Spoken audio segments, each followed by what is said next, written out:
Welcome to Sound and Fury. I'm Eric Wilford Watson, and that's all I have to say. Have a good night. And I'm Hugh Frank, and Carly Simon once wrote a song about me.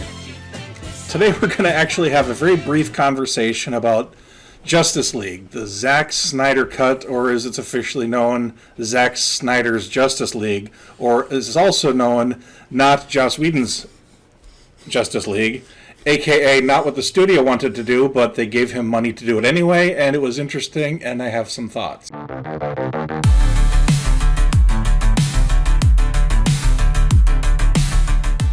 So this movie seems like its existence is a middle finger to Joss Whedon. Like, the whole reason that HBO let Zack Snyder do this was just to go, "Hey Joss, this is what I think of your movie. We're going to give you the finger for 4 hours."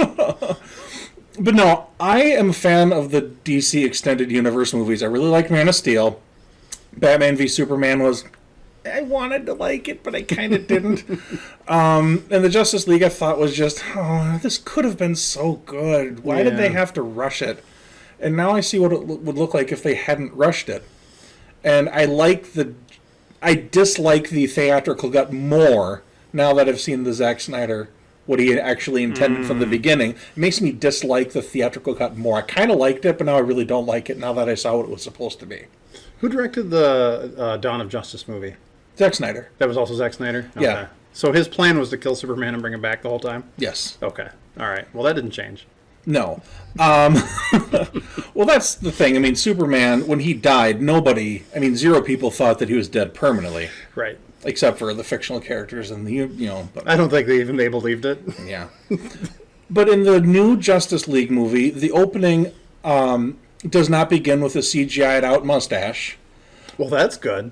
Completely gone. Zack Snyder doesn't use one frame that was filmed by Joss Whedon in the entire 4-hour Snyder Cut. So it's not really a cut at all. No, it's really just redoing the movie from scratch. Wow. There were some reshoots, but it's almost all what was left on the cutting room floor after Joss Whedon got his hands on it. Wow. The studio basically said to Joss, here's this 4-hour nightmare that we don't like, cut it in half and make it funny.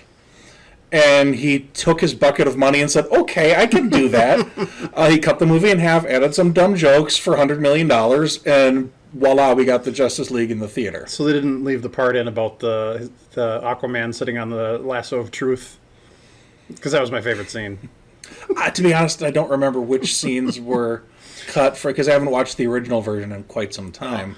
Other than some recent side-by-sides. Is there a scene where Aquaman's sitting there and saying, man, I really love you guys, but I think we're going to fail. This isn't going to work. And then turns out he's sitting on the lasso of truth. Oh, okay, yeah.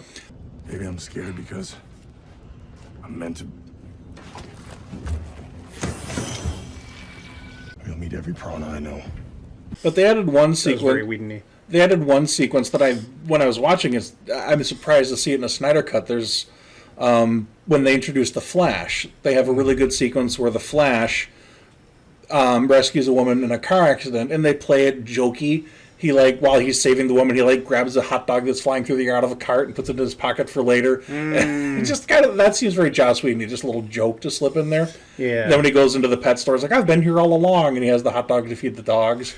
Gotcha. So basically they turned the Flash into Quicksilver from the Fox Marvel universe. Sort of, yeah. They make him comic relief in the movie, and it works. The Flash was never a comedic character in the comic books, but he works as a comedic role in the Justice League movie.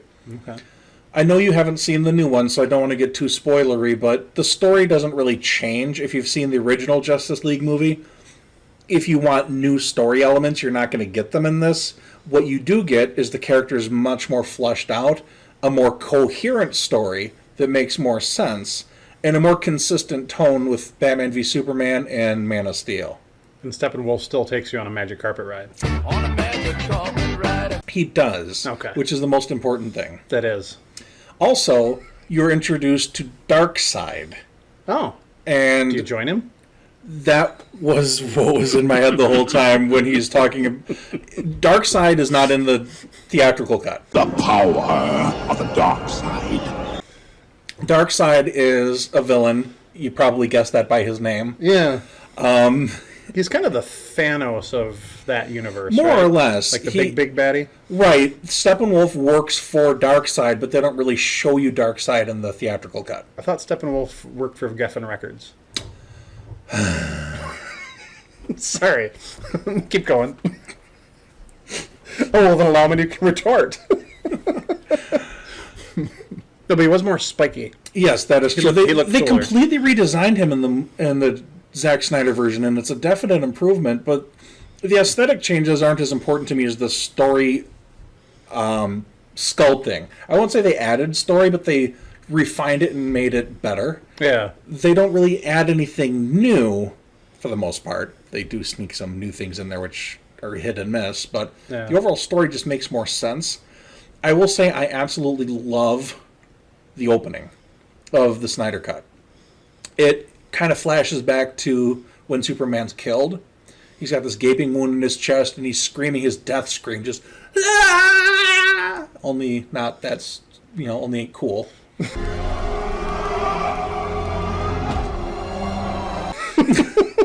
That's a little more Led Zeppelin-y than Steppenwolf, but there you go. But when Superman dies, the vocal sound waves shoot out from his body and like knock people over and like travel thousands of miles, and they like for the first few minutes of the movie they're following these sound waves around the planet. But no, if you haven't seen the Snyder Cut, if you don't have HBO Max, if you're a DC fan at all, it's worth it. You see some Green Lanterns, which if you're a DC nerd was phenomenal. Yeah. You see Flash and Cyborg have actual character development. Cyborg was the biggest casualty of the Joss Whedon version. Cyborg's almost not in the theatrical Justice League. Yeah. But you actually They get almost his... play him up more to be a villain at first. He's like kind of spooky in the Joss Whedon version. Mm-hmm. And then He just doesn't have much to do. He's like, oh, I was in an accident, now I'm a robot, and I'm on the side of the Batman and the good guys, and that's all I do. everybody's got that story. Yeah, I know, right? Who hasn't been mortally wounded and turned into a cyborg? I mean... What is it, Tuesday already?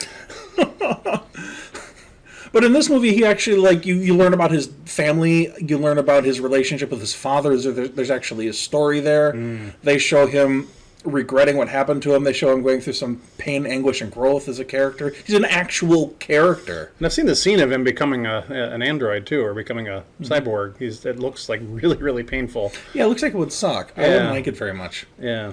Now, my biggest criticism of the Snyder Cut is everything that happens after you see the word epilogue on the screen. If you stop the movie, the movie's broken up into several parts. If you stop the movie when you see the word epilogue and turn it off and walk away, you'll have a better experience. Okay. It's shot awkwardly. You could tell it was tacked on after the fact. It just doesn't work with the rest of the movie. It's like you can tell that it was filmed after he said, "Here, Zack Snyder, do whatever the hell you want." Gotcha. And he's like, "Yay, I'm going to do whatever the hell I want." We're going into the Snyderverse. Yeah, pretty much. Oh, sorry. Different film. But no, I highly recommend it. But unless you're really a completionist, you can just stop where it says epilogue and you're not missing a whole lot. But it's not a perfect movie, but it is so much better than the theatrical cut. Unquestionably. Just minus the epilogue. Minus the epilogue. All right. The epilogue of sadness and despair. And they completely redid the music, too. Oh. Danny Elfman has nothing to do with the music in the Snyder Cut. Oh. Hey, we just talked about that. So, yeah, is it still cool? Does it still have It works. that Danny Elfman theme kind of throughout for Batman? Or Well, you hear the themes that are used in the other movies. When Wonder Woman's doing Wonder Woman, you hear the Wonder Woman music. Okay. When Superman comes back and he's doing Superman, you hear the Superman music. So they still do that, but the score is completely different otherwise. Gotcha. And I think in a good way. Okay. I'm going to tack on one other comment, is that Zack Snyder is not afraid to have his superheroes kill people.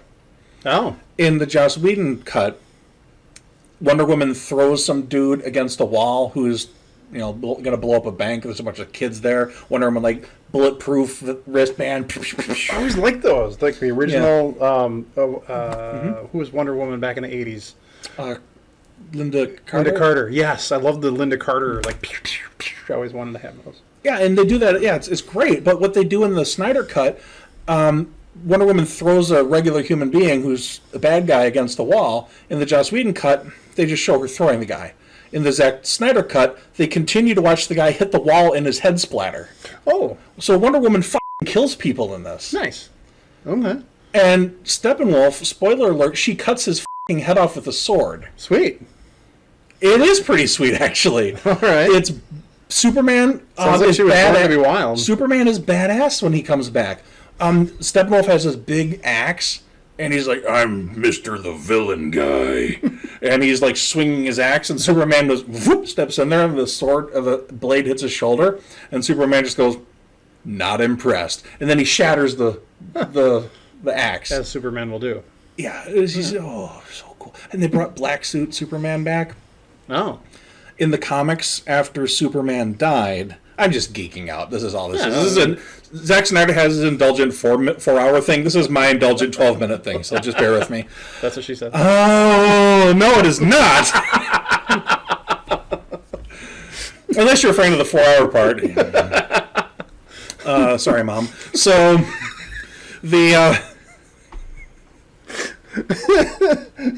this is the epilogue. It can skip past. Yeah, the video really actually ended 10 minutes ago. God, I forgot what I was talking about. Something about Black Superman. Oh, yes. In the comic book, when Superman died and came back to life, he had a black suit, which was explained in the comics as the color black will absorb sunlight more, and his power draws from the sun. And it's also kind of reflecting that it's a dark period, so he's wearing the black suit. You kind of have to earn back the bright, red and blue suit. Okay. In this movie, when he comes back from the dead, he's wearing the black suit. And it's badass. It really is. And I endorse 100% everything Zack Snyder did prior to the epilogue. Okay. So now I just want to watch the epilogue and not the rest of the movie. Just to be contrary, dick. Yes. Yeah, pretty much.